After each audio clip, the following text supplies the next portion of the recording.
Fala pessoal, sejam bem-vindos ao meu canal. E hoje o tema do momento econômico é a reunião do final de semana entre governo, Ministério da Fazenda e líderes do Congresso Nacional, que resultou no anúncio, das correções do pacote do IOF do Haddad. Mas antes, se você é novo por aqui, já se inscreve no canal, curta o vídeo e compartilhe se puder para ajudar o projeto a crescer. Contexto geral. O governo tem um problema de déficit estrutural que deve não só gerar uma tendência explosiva das contas públicas nos próximos anos, como pode paralisar as atividades do governo já em 2027. Estou falando de falta de dinheiro para pagar a conta d'água do Palácio do Planalto. Tá? Então, é de se esperar que algo seja feito. Eu não estou sendo exagerado, não. Tá? Essas são as previsões do Tesouro Nacional.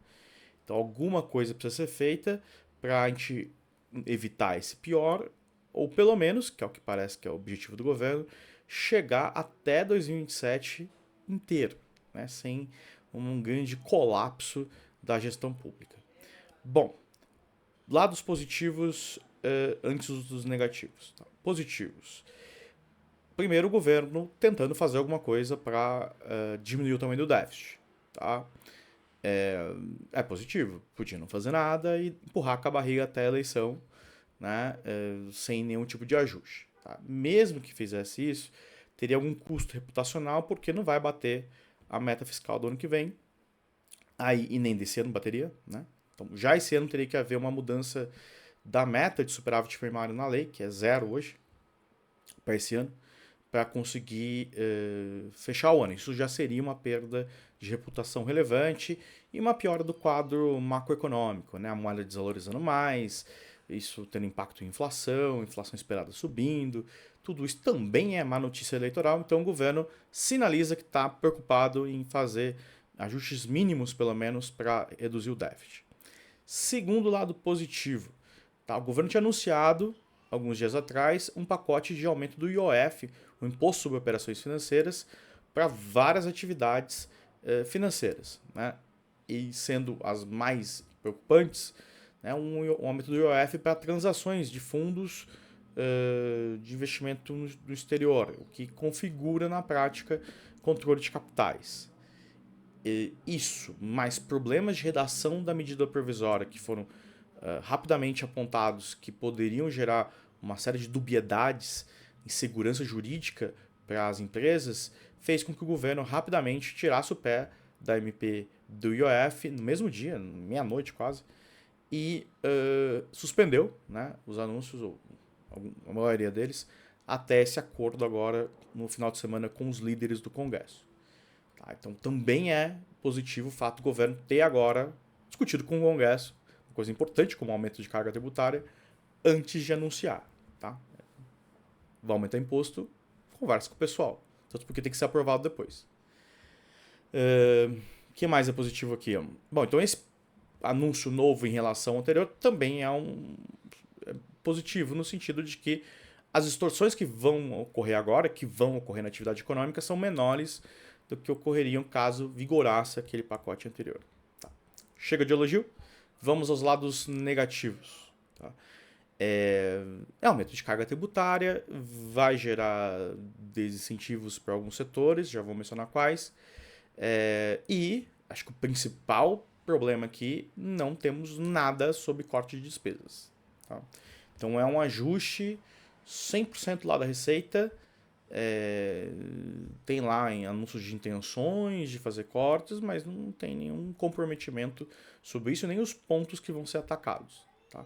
Então isso é preocupante porque na prática parece o governo empurrando com a barriga até acabar o mandato e o próximo mandato deste governo ou de um outro governo vai ter que lidar e vai ter que atacar de maneira mais agressiva os gastos públicos. E mais agressivo do que atacaria caso agora a gente já estivesse aqui resolvendo alguns desses problemas. Tá? Vamos aos pontos mais específicos. Tá? Primeiro, em relação ao que mudou do IOF,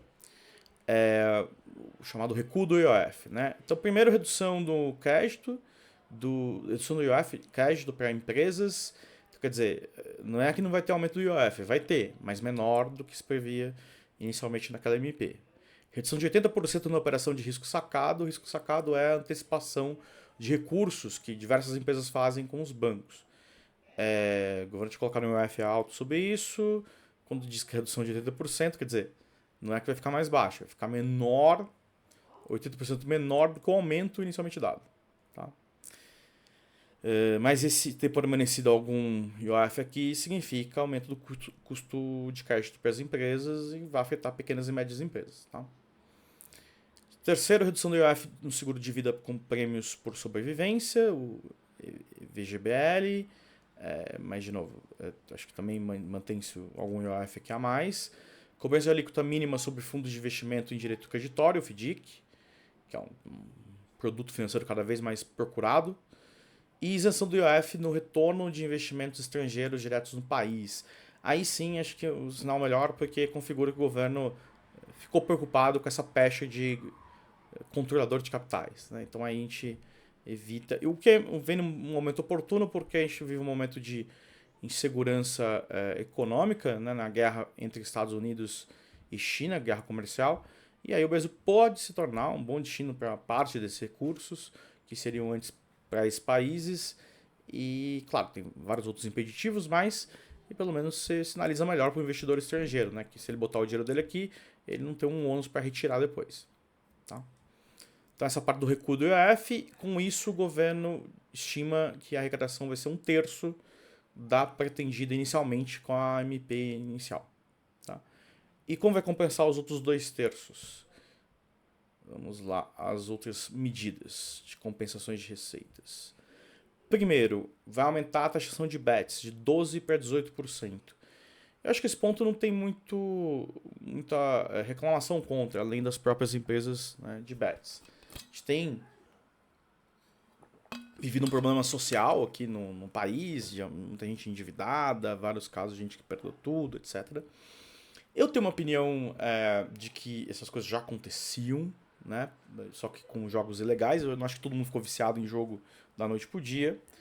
Mas eu não tenho uma opinião sobre quanto tem que ser a alíquota de bet. Né? Tem essa noção de imposto do pecado. Eu quero tributar mais porque ele causa ônus, né? Um serviço que causa ônus às pessoas, tem um caráter social de doença de saúde mental aqui. Mas, enfim, então aqui não vai ter muita polêmica. Segundo, é a medida que vai. Alguns títulos que eram isentos de imposto de renda, como letra de crédito imobiliário e a letra de crédito de agronegócio, vão passar até a alíquota de 5%. Aqui é um problema, né? E tanto é que as associações de classe aqui já se manifestaram protestando contra, porque são títulos, produtos financeiros que incentivam, né? São maneiras dessas empresas captar recurso e investir. Se você encarece, você está encarecendo o custo de crédito para essas empresas. Naturalmente, pelo menos algum impacto sobre investimento vai acontecer. Tá? Então, das questões de aumentar imposto é você ter uma redução da atividade econômica. Aqui é um caso claro disso. Tá? Que talvez seja o que o governo quer. Né? Uma maneira de controlar a inflação é você tirando o papel do governo, né? Gastando menos, ou você aumenta impostos sobre as empresas para que elas investam menos. Tá? Então, parece ser a sinalização que o governo quer dar aqui. Terceiro, equalizar a tributação da contribuição social sobre o lucro líquido, o CSLL, para instituições financeiras, o que inclui fintechs. A alíquota de 9% será excluída e a cobrança ficará de 15% a 20%. As fintechs foram uma boa notícia no mercado financeiro nos últimos anos. Né? Você tem o surgimento de várias dessas empresas fazendo serviços financeiros chegarem a muita gente que não chegava antes. Tanto na ponta final, quanto pessoas físicas, quanto para empresas também. Tá? Você vai aumentar o imposto sobre essas empresas. Claro que isso não é exatamente um mercado super competitivo, então as empresas têm alguma margem de absorção, mas vão repassar esse aumento de custo para os serviços que elas prestarem. Tá? Então também tem impacto sobre crédito aqui. Terceiro, redução do gasto tributário em pelo menos 10%. Tá, aqui começa a ficar vago, né? O que vai ser cortado? Então, se não tem o que vai ser cortado, não vai acontecer. Né? Dificilmente vai acontecer alguma coisa muito fácil aqui. Tá? Mas é mais um anúncio de intenções para dizer que não tem nada de redução de benefício tributário do que uma medida de fato. Tá? Aqui não tem nada, por enquanto, pelo menos não tem nada para dizer. E por fim, discussão sobre redução de gastos primários. Aí disseram que os líderes vão ter uma lição de casa que saíram aqui, né, que é ir para suas bancadas e discutir o que pode ser cortado. E também não tem nada. Né? Então, de novo, como eu disse, é um plano de ajuste que não vai resolver o problema das finanças públicas, ele dá um fôlego aqui para o governo, compra tempo, né? E só com base na receita. Não tem nenhum esforço de corte de gastos de ninguém aqui ou de reduzir renúncia tributária. Tá? Vai ter gente que vai ficar decepcionada.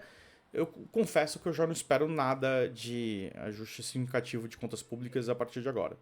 Até o final do mandato não deve acontecer nada. Tô muito preocupado com a imagem e eu acho que políticos subestimam o impacto do aumento da expectativa de inflação, da inflação, dos juros, como se as pessoas fossem só ingênuas ou burras, né? Quer dizer, só votam porque se tem mais dinheiro chegando na mão delas.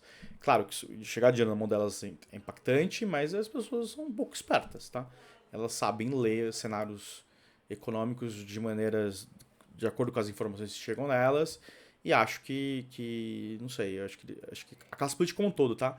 Porque a questão fiscal não é só executiva, né? O executivo claramente não sinaliza que está comprometido com mudar essa realidade brasileira, mas só o aumento de emendas que a gente teve por Congresso já mostra também baixo comprometimento com a nossa classe de deputados e senadores. E o judiciário, então, nem se fala, que tem lá as verbas indenizatórias para juízes que ultrapassam qualquer limite de teto constitucional. Né? Então, é a farra do dinheiro público indo para todo lado.